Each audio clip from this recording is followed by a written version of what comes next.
মন্ত্রী মৃত্যুর কাতায় ওর নাম লিখে ফেলো। আমি জনসংখ্যা গণনা করতে যাচ্ছিলাম, আমার খাতাটা দিয়ে দেন, আমি দুঃখিত।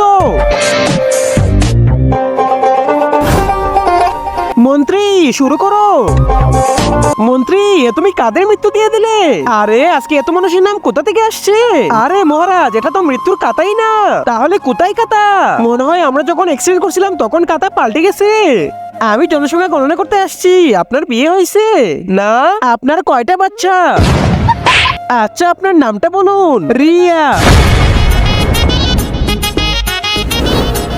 আরে তুই এখানে কি করছিস? জনসংখ্যা গণনা করতেছি, এসব বাদ দেন, আপনার নাম বলুন। আমি যমরাজ, আমি মহামন্ত্রী। আরে নাম লিখিস না। আরে এই দুজন কোথায় গেল? যাই হোক, হয়ে গেছে পুরো এলাকার জনসংখ্যা গণনা। আরে আমি তো নিজের নাম লিখিনি, আমি তো এই গ্রামেরই লোক। আরে আমি কোথায় চলে আসলাম? আর আমি এটা মৃত্যুর কথা, এখানে যার নাম লিখবে সে মারা যাবে, আর যমরাজের এখানে চলে আসবে। আরে ভাই এখানে তো আমি অনেক জনের নাম লিখছি। ওই লোকগুলো তোকে এখানে হালুয়া বানাবে, পিছনে দে।